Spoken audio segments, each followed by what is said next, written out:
Hello students, good morning बेटा। Maths course school of excellence की हिंदी की ऑनलाइन क्लास में आपका स्वागत है। आशा करती हूँ आप सब स्वस्थ होंगे, अच्छी प्रकार से पढ़ रहे होंगे। आज हम पाठ 8 चिंटू की जासूसी भाग 1 का आगे का हिस्सा करेंगे बेटा। इसका आधा जो भाग है बेटा वो पहली वीडियो में हो चुका है। आज हम इसका जो बचा हुआ भाग है वो करेंगे। इस पाठ में हमने जाना कि जो चिंटू है उसका घर बहुत बड़ा है और उसके घर में नौकर चाकर काम करते हैं। उसके घर में कितने नौकर थे आपने पाठ पढ़ा था। मैंने देखो बेटा 2 पेज की जो वीडियो बनाई थी उसमें बता रखा था ना कि साहिदा दीदी थी वो सफाई का काम करती थी और जो मंगलू थे वो खाना बनाने का काम करते थे और जो भैरव काका थे वो बागवानी संभालते थे अर्थात बगीचा संभालते थे। तो इतना बड़ा घर था, इतनी बड़ी कोठी थी, तो उसमें आए दिन चोरियां होती थी और छोटी मोटी चोरियों को तो बेटा बड़े घर में पता भी नहीं चलता है ना। तो जो चिंटू है वो छोटा बच्चा है और उसे जासूसी करना बहुत अच्छा लगता है।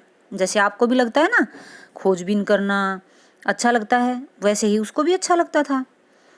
तो उनके घर में जब चोरियां होती थी तो वो कभी साहिदा पर शक करता है, कभी मंगलू काका पर शक करता है, कभी भैरव काका पर शक करता है ना। तो हमने पाठ में पढ़ा था कि वो साहिदा पर शक करता है और साहिदा पर शक करते करते उसका पीछा करता है और पीछा करने के बाद उसे पता चलता है कि वो तो बहुत गरीब है और उसकी एक जंगल में एक झोपड़ी है और झोपड़ी में 2 बच्चे हैं उसके और एक गाय है उसके पास, है ना। और अपनी माँ को वो वहां पर लेके जाता है और तब देखता है कि सच में उसके 2 बच्चे हैं और एक गाय है, उसके लिए वो घास डालने गई थी। आई होप बेटा आपको यहाँ तक का जो पाठ है वो अच्छे से समझ आ गया होगा बेटा। आगे का पाठ अब हम करेंगे। आइए देखते हैं आगे क्या है पाठ में। साहिदा पर जब चोरी का इल्जाम लगता है तो वो अपनी सफाई पेश करती है और वो क्या कहती है देखो। वो कहती है उसका एक एक शब्द हृदय की गहराई से निकला हुआ लग रहा था। सब कुछ सच्ची बातें, गंगा जल सी निर्मल पावन, संदेह की कोई गुंजाइश नहीं। गुंजाइश होता कोई उम्मीद नहीं। तब अम्मा जी भावुक होकर बोली, मैंने कब कहा कि तुमने चोरी की है। चिंटू ने माँ को सिखा दिया था कि इसने चोरी की है और वो फिर बताती है, बिल्कुल दिल से बताती, अपनी आत्मा से बताती कि मैं चोरी नहीं करती। चिंटू का जासूस मन भी कह रहा था कि साहिदा एकदम निर्दोष है, बेकसूर है, अवश्य ही अपराधी कोई और है, उसे खोजना होगा, ये चिंटू ने सोचा। और साहिदा, अब बेचारी के मन को मैंने व्यर्थ ही चोट पहुंचाई। वह भरे कंठ से बोला, मुझे माफ कर दो साहिदा दीदी, मैंने बेकार ही आप पर शक किया। चिंटू भैया कहते हुए साहिदा ने चिंटू के बहते आंसुओं को अपने हाथों से पोंछा। यहाँ पर ये क्वेश्चन आएगा बेटा, उसका आंसर है ये लाइन देखना। और बोली, मैं मर जाऊंगी लेकिन तुम्हारे घर को आंच नहीं आने दूंगी। ये साहिदा ने कहा।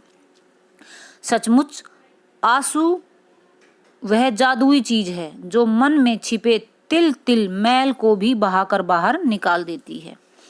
आंसू बेटा, आंसू जो होते हैं वो ऐसे ही नहीं निकलते। जब हम साफ होते हैं, बिल्कुल पाक होते हैं, अंदर से निर्दोष होते हैं, तब हमें आंसू बाहर आते हैं जब हम पर कोई शक करता है। रोकर उसके मन का भारी बोझ हट गया था। तब चिंटू और उसकी माता जी अपने घर लौट आए। कई दिन तक चिंटू बहुत उदास रहा, फिर वह नए सिरे से खोज में जुट गया। उसने माली भैरव काका की निगरानी की। निगरानी क्या होता बेटा? उनका पीछा किया, उनकी जासूसी की। लेकिन वक्त बर्बाद ही हुआ। इनकी कोई भी हरकत ऐसी नहीं थी, किसकी? भैरव काका की, कि जिस पर तनिक होता जरा भी, थोड़ा सा भी संदेह किया जा सके। मंगलू खाना बहुत अच्छा बनाता था। अब भैरव से तो शक हट गया बिल्कुल चिंटू का। अब मंगलू को देखो क्या सोचते हैं मंगलू के बारे में। मंगलू काका जो थे वो खाना बनाते थे, रसोइया थे। सब लोग इसके बनाए हुए खाने की दिल खोलकर तारीफ करते थे। यह बड़ा मिलनसार हंसमुख, यहाँ से भी बेटा प्रश्न है आपका कि उनका जो व्यवहार कैसा था और उनकी वेशभूषा कैसी थी। यह बड़ा मिलनसार हंसमुख व मस्त था। लंबी लंबी मूछें रखता, कुर्ता पजामा पहनता था, सिर पर साफा बांधने का इसे शौक था। इस पर भी शक की कोई संभावना नहीं लगती थी। 10-15 दिन बाद फिर चोरी हुई। घर में बेटा फिर चोरी हुई। इस बार चोर ने माताजी के कमरे से उनके सोने के कंगन गायब कर दिए थे। अब की बार तो बड़ी चोरी हो गई बेटा। घर में खूब तलाश हुई। पुलिस ने भी अपनी खानापूरी की। खानापूरी समझते हो, यानी कि फॉर्मेलिटी, औपचारिकता, बस ये आके चेक करने की। लेकिन परिणाम रहा शून्य। चिंटू मामले की छानबीन करने लगा। शाहिदा और मंगलू से पूछताछ की। मंगलू ने जो बात बताई उससे चिंटू की आंखें चमक उठी। उसे लगा कि चोर इस बार उसकी गिरफ्त में जरूर आ जाएगा। बात यह थी कि इधर कंगन चोरी हुए, उधर भैरव माली 15 दिन की छुट्टी पर अपने गांव चले गए। मंगलू ने संदेह प्रकट किया कि वही कंगन लेकर चंपत हो गया है। मंगलू ने कहा, जो मंगलू कौन था, रसोइया था जो, उसने कहा कि जरूर कौन भैरव जो है वो कंगन लेके चला गया है। अब सबको विश्वास हो गया कि भैरव ही असली चोर है।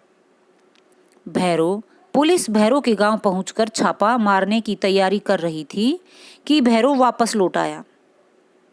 जल्दी लौटने का कारण पूछा, क्योंकि वो तो 15 दिन के लिए गया था। पूछा तो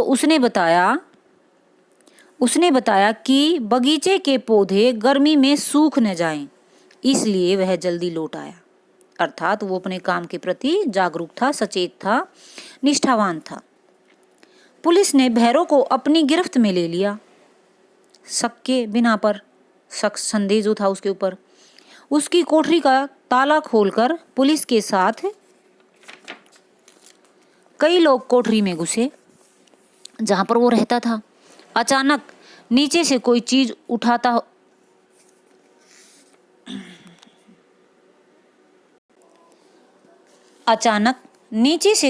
उठाता हुआ मंगलू चिल्लाया, ये मारा। सब लोगों ने चौंक कर उधर देखा। मंगलू के हाथ में लाल रंग का एक मखमली डिब्बा था, क्योंकि बेटा जो सोने की जो गहने होते हैं, आभूषण होते हैं, वो नरम कपड़े में रखे जाते हैं ताकि उन पे जो उनका डिजाइन होता है, जो कारीगरी होती है, उन पे खरोच ना आए, निशान ना हो। उसने वह डिब्बा पुलिस अधिकारी को सौंप दिया। हाँ, यही है मेरे कंगनों का डिब्बा। किसने कहा? ये चिंटू की माँ ने कहा। देखो, इसमें कंगन भी हैं क्या, हैं या नहीं? माताजी ने चिल्लाकर पूछा। दरोगा जी ने खाली डिब्बा हवा में लहरा दिया, क्योंकि उसमें कंगन तो थे ही नहीं। चोर था जो, वो बहुत ही तेज था। कंगन उठा के ले गया और डिब्बा वहां पर रख गया। असली माल अपने घर पहुंचा ही दिया। ये किसने शक जाहिर किया? किसके ऊपर शक जाहिर किया? ये भैरव के ऊपर किया कि जो असली जो कंगन है वो अपने घर रख के आ गया। इस खाली डिब्बे की इसे जरूरत भी क्या थी? मंगलू भैरव की ओर इशारा करते हुए बोला। ये सब बातें कौन बोल रहा था? मंगलू। अब इन बातों से तो ऐसा लग रहा है बेटा कि मंगलू ने ही चोरी की है ना? अपने पर चोरी का इल्जाम लगने से भैरव का रो रो कर बुरा हाल था। यहाँ से भी प्रश्न आएगा आपका कि भैरव का रो रो कर बुरा हाल क्यों हो गया? चोरी का इल्जाम लगने से। पर सबके पैर पकड़ पकड़ कर अपने को बेकसूर बता रहा था। भैरव अपने को निर्दोष बता रहा था कि मैंने चोरी नहीं की, लेकिन वहां कोई भी उसकी बात सुनने को तैयार न था। दरोगा जी भैरव को पकड़कर थाने में ले गई। बेटा जो हमारा जो पहला भाग है उसमें इतनी ही कहानी दे रखी है। आगे की जो कहानी है बेटा वो पाठ 9 में है, चिंटू की जासूसी भाग 2। आई होप बेटा आपको यहाँ तक का जो पाठ है बेटा अच्छे से समझ आ गया होगा। और इसके नए शब्द आपको करने हैं बेटा, और इसकी बुक एक्सरसाइज बेटा वो मैं नेक्स्ट वीडियो में सेंड करूंगी। यहाँ तक के लिए बेटा आपको ये पूरा पाठ दोबारा से रीड करना है अच्छे से, और इससे शिक्षा लेनी है बेटा। इससे शिक्षा क्या मिलती है हमें कि हमें ऐसे ही शक के बिना पर किसी पर ऐसे ही दोष नहीं लगाना चाहिए, इल्ज़ाम नहीं लगाना चाहिए, क्योंकि बेटा बहुत दुख होता है।